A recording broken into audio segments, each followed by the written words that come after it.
Thank you everyone for joining me. My name is Wilson Arana. I'm the Director of Technology at the Westchester Library System. With me is also Terry Kirshner. He is the Executive Director. He'll be here to assist me with any questions you may have or any comments on what we're presenting today. The objective of this discussion is to go over the SLA, which we sent out to everyone. This is what we consider a final draft.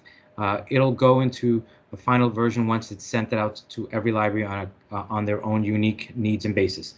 So the idea is to try to walk through this SLA, answer any questions about any areas that may seem confusing or that may cause any sort of problems for anyone, so that we can kind of implement this by the October 1st date that's requesting it, and there's no issues with this. All right. So what I'm going to do is I'm going to share my screen.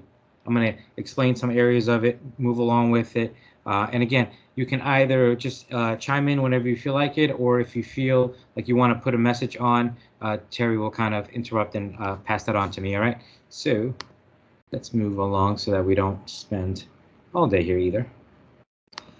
Okay. All right, everyone should be able to see my screen right now. All right, so this is what the draft that everyone received. All right. The main difference, I think, from this draft of this document, this current SLA that we're offering to the previous one, which there is actually an SLA between the Westchester Library System and the libraries, but it was just one general SLA that was designed and sent out to all the libraries. It's been a few years since it's been updated, so the idea behind this SLA is that going forward, this SLA will present a one-to-one sort of agreement between said library and the Westchester Library System. All right, so we're just going to move forward to the context of it. Pretty straightforward. It'll say your library name once the document is sent out to you. Basic table of content, all the areas. I'm going to walk through some of the areas, address some of the main issues and topics that deal with this SLA. Again, this SLA will be between the Westchester Library System and each individual library. Each library will be named out. Once the agreement is set, we will send a signed copy of to both parties. The main purpose of this SLA is to kind of refresh or remind everyone of the services that WLS IT, in a sense, offers to the libraries. This document will be an evolving document. Every year, things will be updated on it. The menu of services will go out every year. It'll have what your billing would be, in a sense, so that all libraries know what their costs will be on the services you consume. So again, this document is to sort of solidify the relationship between the IT department and your library. All right. What's unique or different about this document from the previous document is that this is a yearly document. So every year it will get renewed. So every year you will be seeing this document. It'll have to get signed off. Again, depending on what services you consume from us, it may have some additional areas added, some stuff removed. But the real key to this document is that it'll happen once a year. Every year, it'll get signed off. All right. So the start date for this document will be January 1st, 2022. We're requesting that all libraries sign off this document by October 1st of this year to start the process. Going forward, every year it will be October 1st, so that'll be part of the agreements. The confirmation of services should come from either a director or the board officer, somebody with the authority to sign off the documents. But we're also willing to accept via an email or mail a copy of the board minutes that's showing the approval or the passing of this resolution, just to kind of move along with the process. One of the things that we want to do is kind of keep this going so it doesn't kind of get stuck in through some of the the board processes or just the kind of timeline, so kind of we understand where everyone stands on the process. One of the main areas that we want to address or talk about that hasn't existed before or needed to clarification is how to terminate or add services. In the past, libraries were not notified of how the process was. The idea is that libraries can add or terminate services by the October 1st deadline.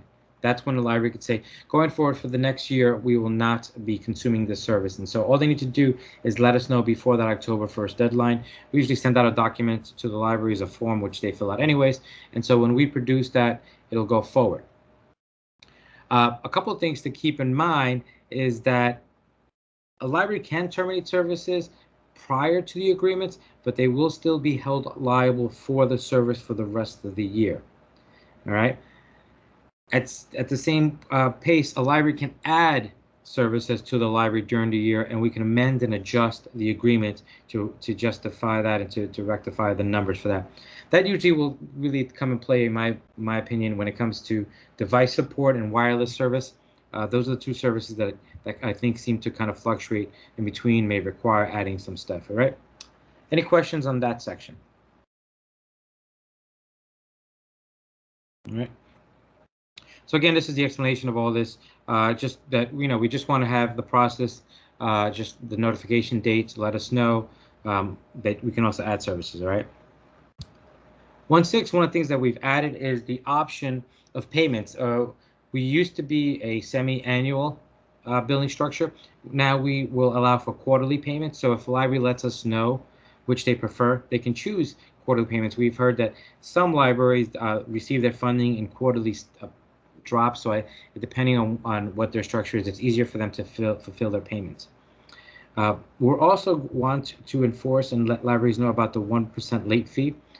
We've always had a late fee, but we've always it really hasn't been put in writing. So we want to make sure that this is out there where libraries understand that payment is due 30 days. Payments after 30 days will get a late fee charged. So the idea is to try to make sure that libraries can kind of expedite the process with the WLS and get us the payment as soon as possible.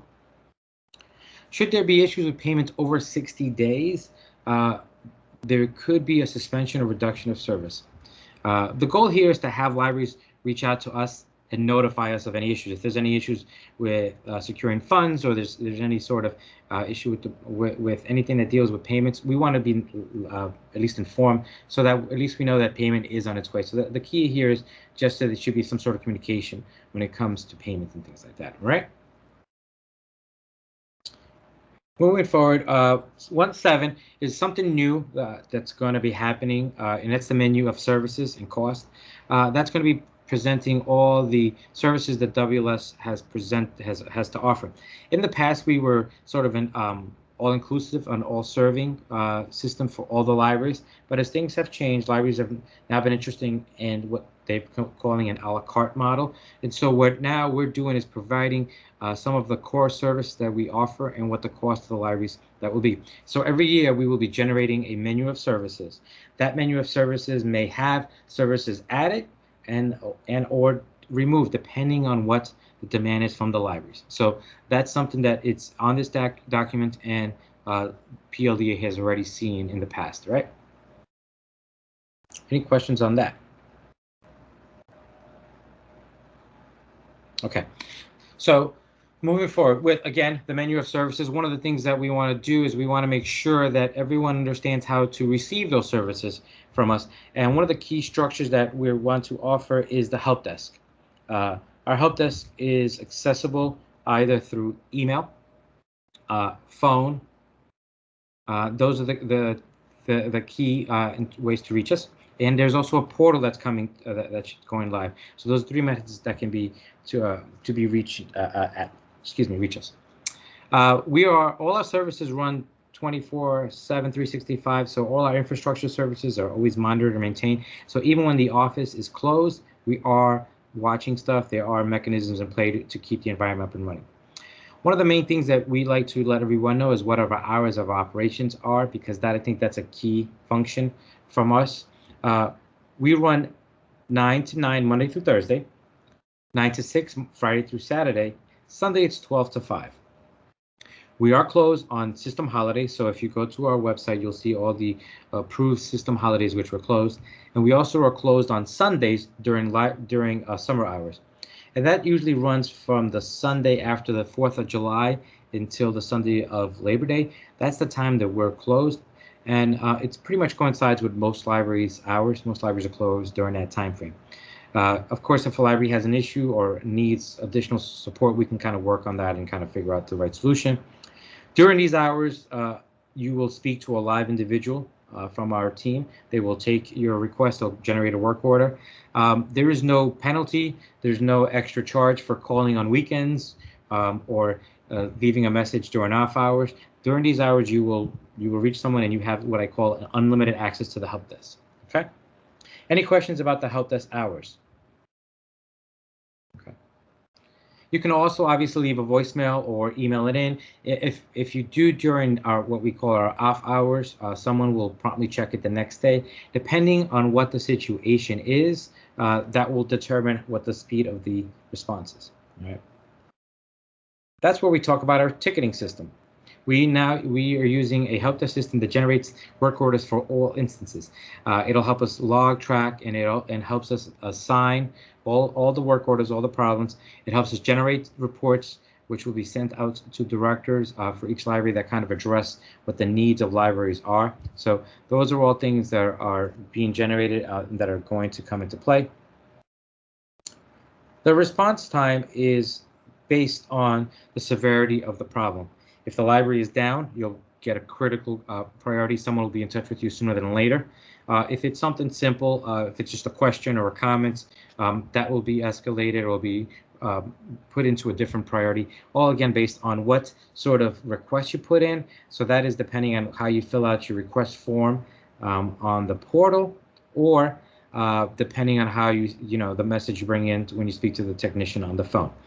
Again, the priorities are set by what category of service you select, and also our operations manager will be reviewing all the work orders, and they may bump work orders for high priority depending on the instance or the situation. Okay?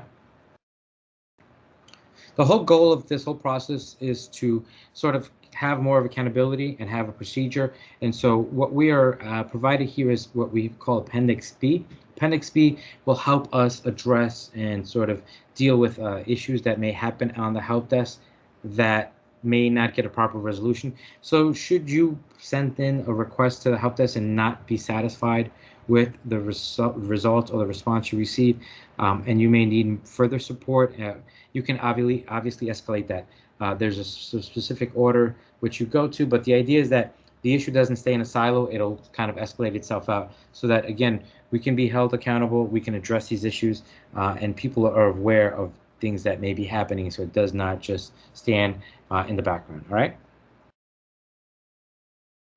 Two major areas that are new to this document or this LA, which I think are important, that in the future are kind of evolving, is Section 2.4 and 2.5. And that's the idea of library employee participation in training and security and privacy in the SHIELD Act. And they kind of go hand in hand. WLS IT is fortunate enough to have two trainers that provide training for a number of different sort of services. We do ILS and other things that sort of provide technology service to the libraries. In the past, we've offered this with the idea and hope that libraries will participate when they can. But we need to move forward, and one of the things that we wanted to address is the idea of security and privacy. And so part of the agreement is that there will be programs that we will require library staff to participate in, such as security and privacy training for the libraries. And so part of the agreement is that a library will agree to provide these staff members a chance, an opportunity to come to the training. All right. And part of that deals with sort of the SHIELD Act. One of the things that we want to do is we want to be proactive about securing the patron data on the ILS. Again, this is dealing with how staff interacts and how they deal with the ILS and different systems. And so we want to make sure that we're proactive instead of reactive. Any questions or comments on these two sections? Because these, I think, are very, very big sections, 2.4 and 2.5. Part of what we're doing is we're going to be incorporating a data security program, and that sort of will be an ever-evolving phase or situation that deals with the training. I think there's a comment. Let's see. Thank you. Yes. So yes, technology training is critical for us. So our goal is to emphasize that, and so at least to make sure that everyone is participating, so that we don't have issues like we've had in the past, where we've had malware incidents and where we've had virus problems in the past. If everyone understands how to deal with this or confront these problems, I think it'll make it a better environment for everyone across the board. One of the things that I mentioned earlier about this document is that this is sort of a new version of this document. And one of the things that we want to make sure is this document stays relevant and current. And so what we're doing is that this document will get an annual review every year. On June 30th every year, we will present any changes or modifications to it, any updates that have happened. And so the idea is that should there be anything that people are not comfortable with or people want to have it modified or discussed, if it's presented to us prior to that, we will review those, and then us at Westchester Library System, as the owner of this document, will take that time in this time frame to modify and update this document.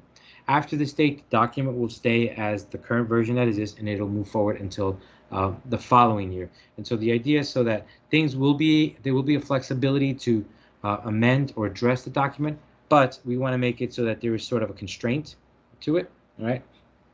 And again, when amendment is done or things are ratified, we will be updating the document, passing it forward, and should impact either party in any sort of service, they will be notified and given of an updated version of this document, okay? So again, the Westchester Library System is responsible for reviewing and amending the documents. Section 4 is important to us is because this is where we are basically saying we understand some of our responsibilities, we understand what we have to do. Our goal is to set a standard, and we do. It's one of the options that we're going to be on this document is section Appendix C, which talks about standards of care. And so again, as a system, we will do our best and follow to what we consider certain standards to provide our service to the best of our ability. But we are setting certain standards. Right. Moving forward, one of the key things is we need to make sure that everyone understands how to get the best service from us and how to reply and sort of give information to us. One of the biggest things that is important to us is the security aspect of employees that are suspended or terminated.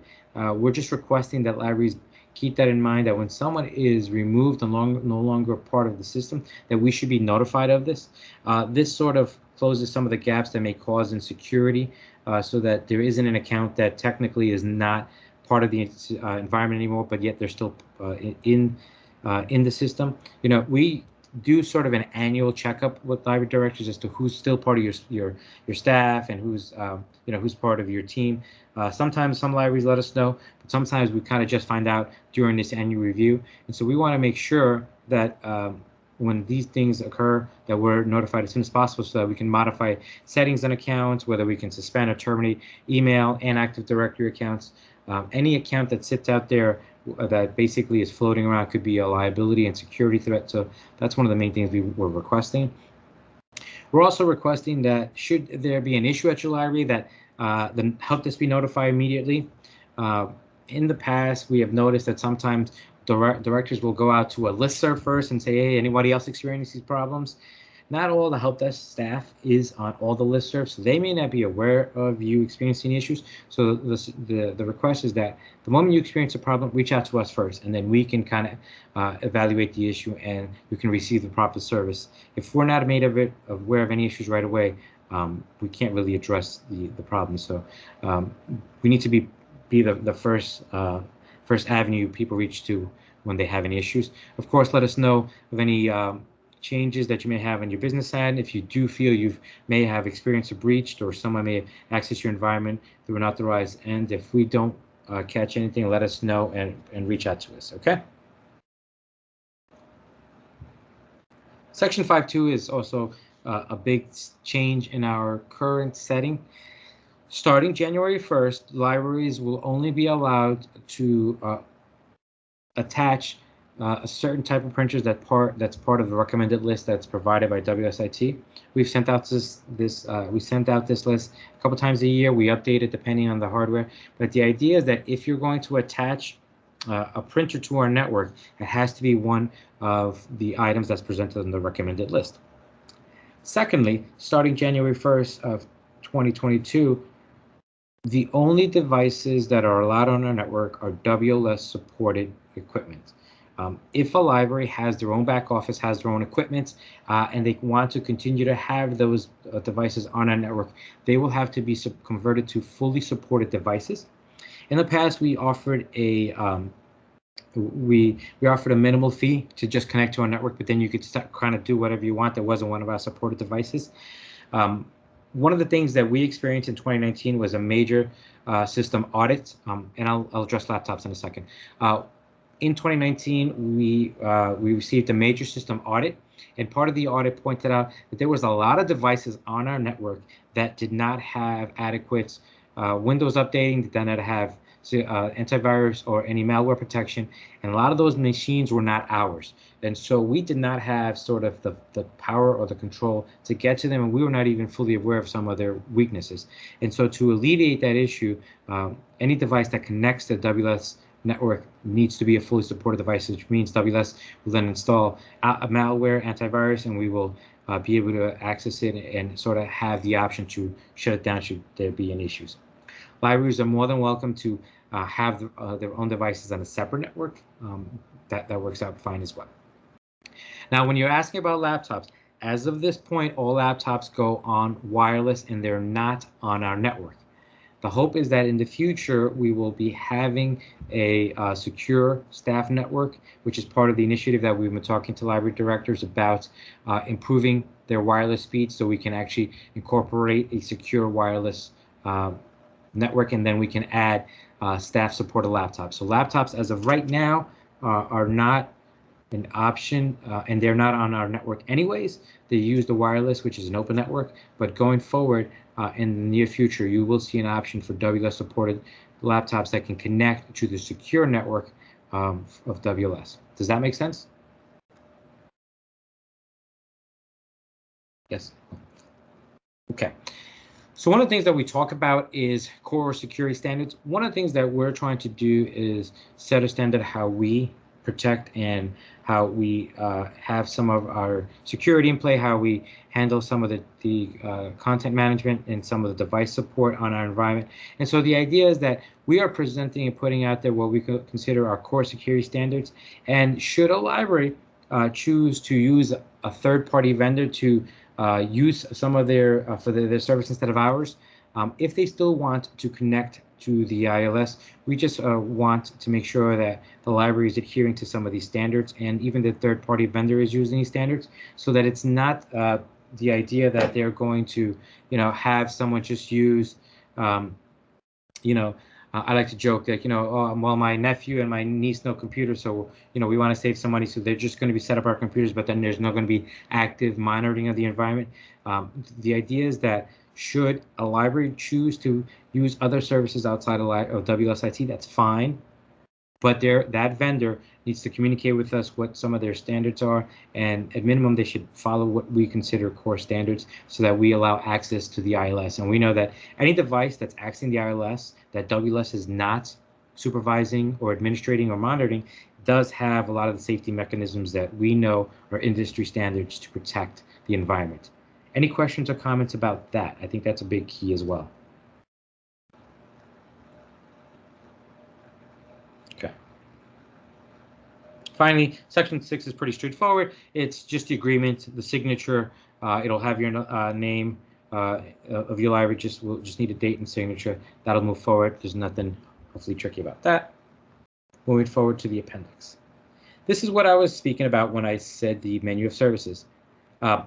In the appendix, all libraries will have what the core services of WLS IT at the time are. Presently, these are the 4 services that we will be deploying and administrating as a building structure moving forward. These are services that are now in play for 2022. This is something that's been presented to PLDA numerous times. So again, we do ILS, we do the network managed services, we do device support and maintenance, and we also do wireless support.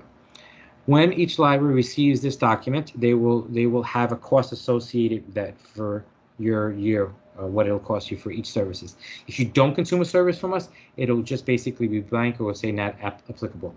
Again, right now these are the 4 services that we're currently offering. Depending on demand or depending on what happens in the future, there may be some increased services or some reduction in some of these services. It's all really on what the libraries will need in the future going forward. Okay. Wilson, in that section, where does email communication services and some of those other like enterprise applications fit? So that's a good question. That really falls after you start using some of the additional services that deal with the communication. So once you start using some of the device support and management services, then it's incorporated free. It's sort of one of the bundles that we incorporate. Email service is something that's going to be incorporated separately in the long run. So like, when I just said there may be additional services that change, in the future, there's a good chance that email itself, email support, will have its own category services so that libraries can opt in or out. Okay. Right now we're a Gmail suite site. There has been talk of using Office 365, which also has its own service, and so some libraries are not interested in that option. So again, we're going to have the flexibility. So right now, since this is the first run of it, it's sort of baked in when you have multiple services with us. But in the future, it will sort of pull out on its own thing and have its own category. So good question. Okay, thanks. Wilson? Yeah, email is definitely one of those fields that's very fascinating because, it sort of just happened when we started doing email, and it never really picked up an area. And it just, since we were an all-inclusive service in the past, it just kind of fell into the gamut of it. But as now libraries have gone on their a la carte model, it's definitely going to have to get its own category so that people really understand the cost and the benefit of having associated with that. Was there another question? Yes. Hey, Wilson, can you hear me? Yes. Hi, Joe Toblin. Hi, Joe. Will we be getting more detail about what's included in each of these service categories in Appendix A? Because there's not a lot of detail, and I have a few sample questions about various items that I couldn't tell where they fit in the menu of services. For example, if we wanted to add a new network routers or Wi-Fi extenders, would that fall under network managed service, device support and maintenance, or wireless support? So if it's for the physical network, we provide that as an all-inclusive service. We support all the hardware. So depending on what the need of the library is, you get all of that. It's not like how you deal with third-party vendor that you get, you have to buy extra hardware. When you get the network managed service, that all becomes part of the service. Now, for the wireless service, when it comes to access points, you pay for the access points, so you can add additional access points whenever you want to. Those are a separate fee that comes to that. But we will support and monitor the once they're brought in. Does that make sense? Yes, but if you're saying there's a separate fee for adding more Wi-Fi extenders. Yes. Will that fee be disclosed before we make the decision about which service levels we want to commit to? Yes. Just as one example. Yes. So wireless is a little different. We're actually providing wireless service the way most third-party vendors do. That the libraries will be buying the hardware in the long run. So yes, there is actually a fee structure that all the libraries should at least have seen once that has the cost associated with the access points, the switch, and the controller for our environments. We're going to be using Ubiquiti, the unified system at libraries, and depending on the cost of each access point is also listed how much they cost on that end. But when it comes to the network, the physical network, that's the fee is an all-inclusive fee right now for all of the services. That covers right now the ISP, which is the internet service provider who comes in with the line into the location. That covers the support on our end, and that also covers all the hardware at the location as well. All right. Okay, that's not quite clear from the appendix. Another example I had was device support. Does that include new computers and printers? It says device replacement is inclusive. How often will the devices be upgraded for new versions, for faster versions? How many computers does each of these service levels include? How many printers? Are webcams for the video meetings, are those included in device support? Are those provided? So those kind of questions, like what's included and how much does that cost? So right now, again, one of the things that we provide is sort of an inclusive service. Again, the libraries own and purchase their own printers.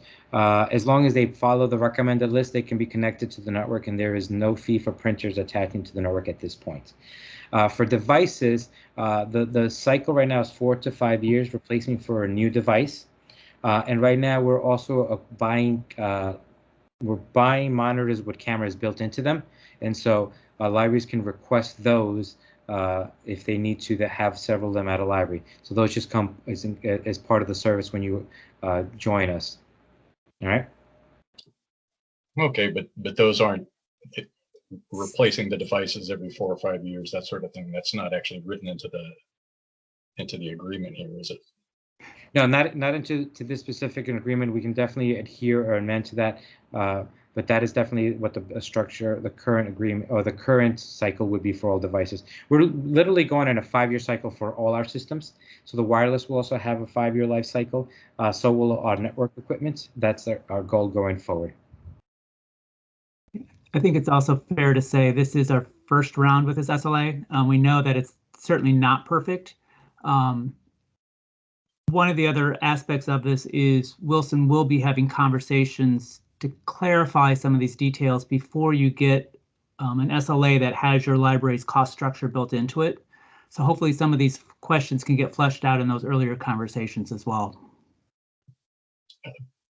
That would be very useful, because at some point we're going to be talking about what services we want to contract for, and we need to know what the services include that are associated with the specific cost.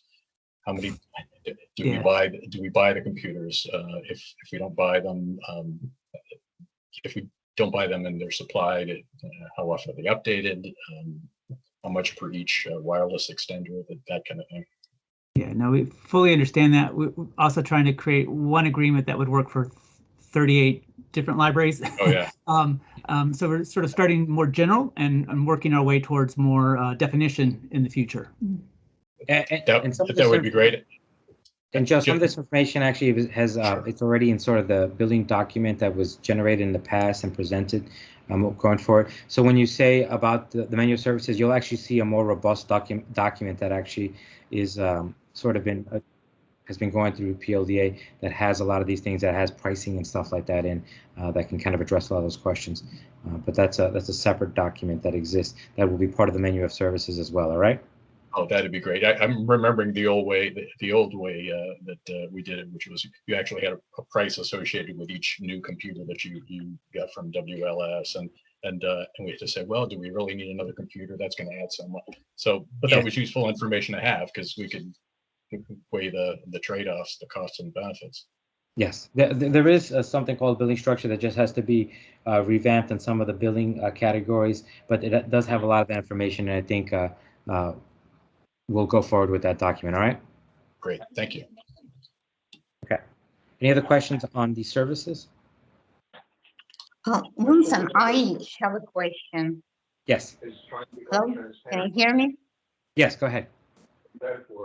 Okay, it's about wireless connections, especially during COVID. We noticed how it's important, but I believe you provide 3 Mbps per connection, but all HD videos, YouTube, Netflix recommend 5 Mbps.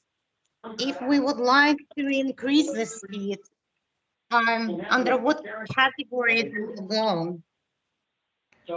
So one of the things that when we talk about wireless that I had, prior to us sort of switch over, we weren't really requesting or putting a specific requirement on what library should be running.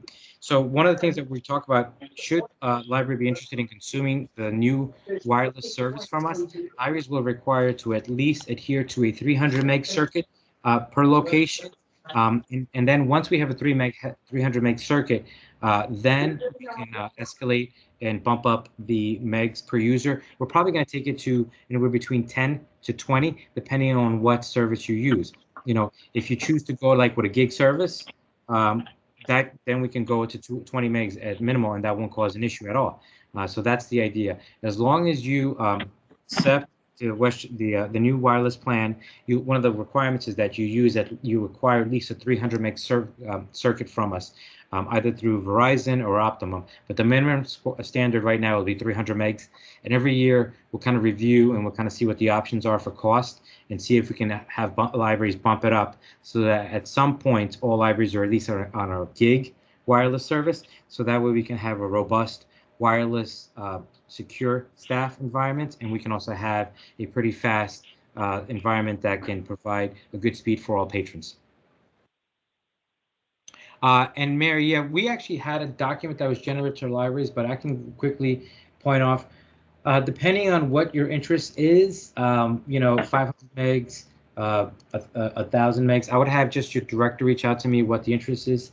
But I know from Amerenik, we had talked about 500 megs, and that on an annual just for the internet service provider is about $3,000. But again, we would have to talk about what the access points are and what service provider you want to do if you want to do Verizon and Optimum. But this is a document that your director sort of has seen before, so you'll be hearing from us soon because we are going to be switching out a lot of this environment, all right? Galina, did that answer your question? Yes, thanks. Wilson, Joe Puglia here. I'd like to commend you and Terry on this document because although it may have to be tweaked, it is very useful in the sense that it can be used in some sense to satisfy 38-member libraries. And it is a guideline, and it is something that people can refer to. And I especially like the attempt to homogenize equipment. Yes. To have libraries follow some type of directive as to what kind of equipment is approved, so it doesn't foul up the system, and that you know what you're dealing with when you're going from one library to another library. I think that's very important. Who cares So, about that? kudos on that. Thank you. Yeah, we're definitely trying to standardize. Again, one of the things that everyone may or not be aware, like I had mentioned previously, is the audit that we experienced. We had a whole system-wide audit that dealt with everything that dealt with the IT department, and that's one of the things that was really pointed to us is to standardize, to provide documentation, to really kind of reel it in, to provide a simpler core of services, and so that we become just we know exactly what we offer. And so some of the questions that Joe was previously asking, and I think Jeffrey was well, is that right now it's 4 services, but I think as time goes on, some other services will come out of there. Email may come out of there, and other things that we know that could be sort of more specific and that can address more needs and that could be flexible. So again, Terry also mentioned this is sort of the first version of this, but there'll be more other versions of this, and they'll be more defined, and we will definitely include some of the other documents that have been presented to some of the directors that have more information, just so that again there may be a better understanding of what's in there. So there is a lot more information in other documents, but this is the current version of this SLA. But we will definitely take the comments we're receiving here and go forward, and they probably will be part of the second versions going on, right? So again, just to quickly jump into this document, Appendix B is just one of the things is as to who do you reach out to when there's issues. If you're not satisfied with what you received, there's an operations manager the post will be filled very soon. There's obviously myself, and then there's Terry. So these will be the names and numbers of contact who you need to reach out should there be any problems that move further on. All right. And finally, the core standards that we mentioned these are the things that when you are dealing with WLS, these are the minimal things that we will be doing to satisfy the needs. And this is what I just call industry standards. We patch, and that's a recurrent thing. All our computers and servers will have the latest patches. Those are being kept up to date. There's no questions or problems with that. We keep an inventory. We track all our equipment. We know what's out there. We know what software we have. We have malware protection that runs on our entire environment that keeps everything safe so we don't run into issues. We use something called configuration management.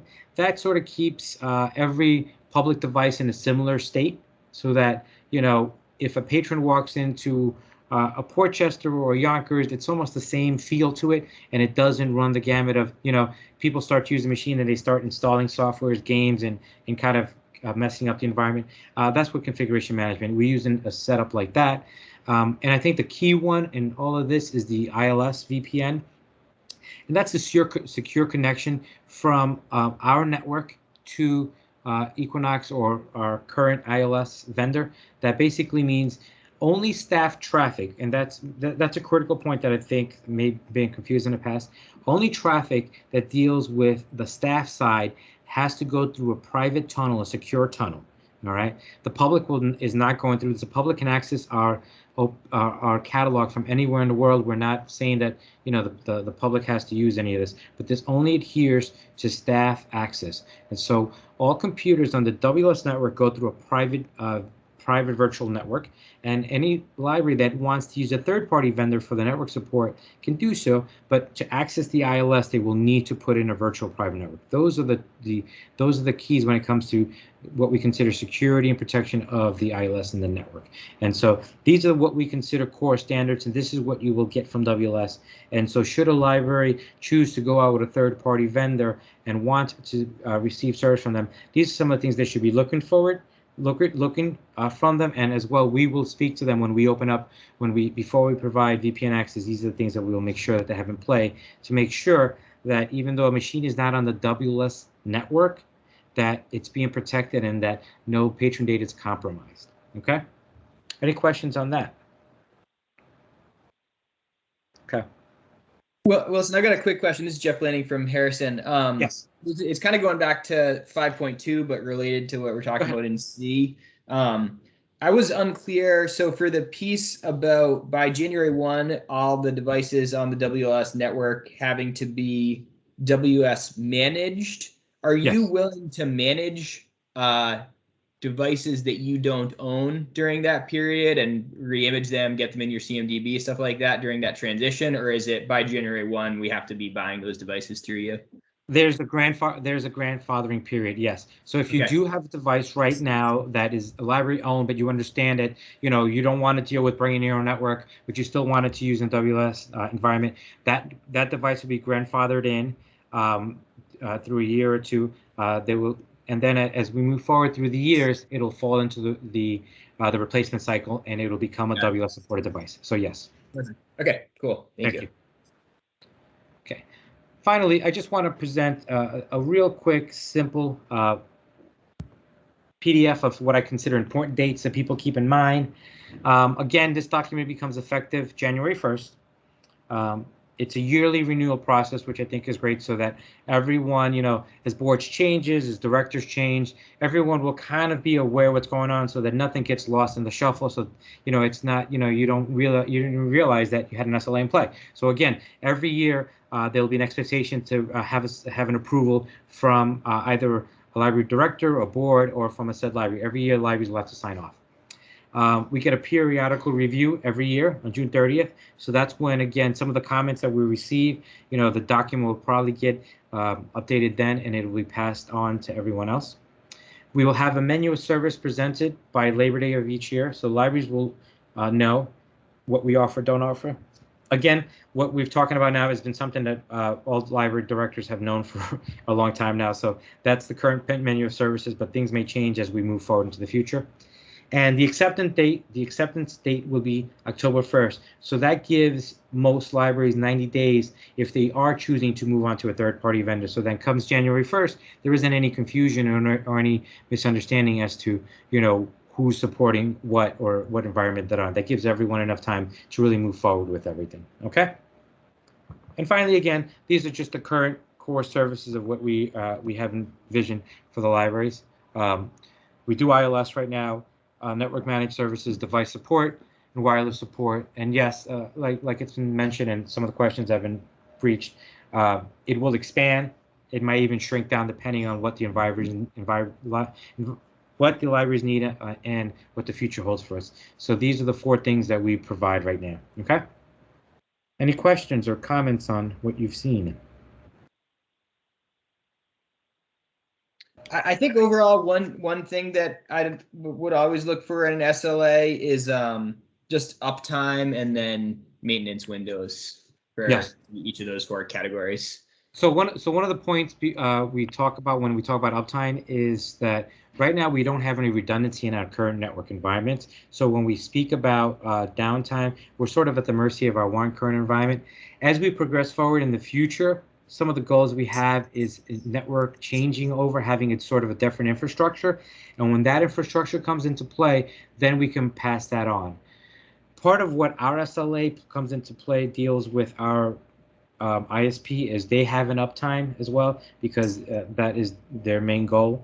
But for this version, right now, we don't have uptime since we don't have any redundancy in our environment when it comes to the network. But again, that was one of the things that was mentioned to us in the audit that was presented to us several years back. So that's on the roadmap. As we progress forward, one of the main things we're going to do is reevaluate and redesign our network. And once the network infrastructure changes, then we will look at what different methods we can do to bring multiple vendors in. What we may end up doing in the long run is that as libraries escalate the size of their wireless system and they bring in a secondary circuit, we may use a segment of that as our failover situation, so that if our main, which is a fiber circuit, were ever to drop, we should be able to jump onto a second provider and at least keep the ILS up and running. Those are some of the goals that we have in mind for the upcoming years. So that's why there's no mention of uptime yet, because I can't keep an uptime yet at this point with one point failure. It would just be unrealistic, and it would just be detrimental to the libraries and to ourselves. Once we're at the point where we have a failover system and a redundancy, I think that'll be you'll see that in the documents coming forward. Okay. Got it. Okay. Thank you.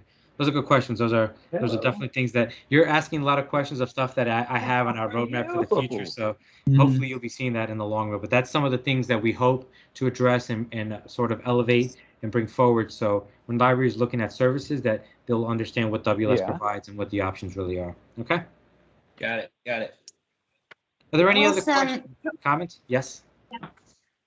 Talking about the future, I understand that probably premature, but we always talk about diversity, and diversity in technology important as well. Do you envision in the future supporting Apple computers, hardware and software? Yes, actually, that's so once this SLA goes into play, that's one of the things that we will be providing support for. Some of the software that we have, we're already making sure that it's Apple compliant, things like that, and we will be making sure that our staff gets training so that we have enough adequate support. But yes, going in the future, there will be Apple devices in our environment. Yeah, that's great. Yeah, we're slowly getting there. Again, I just don't want to put too many things on our table, and then everyone's saying this needs to happen right away. It is on our agenda. It's one of the things that we're trying to facilitate and put that in out there. But one thing at a time. But yes, Apple is definitely on our roadmap, and other devices. So not just Apple devices, other things that may be laptops and tablets. But again, you'll hear about that later in the future once we're ready for that.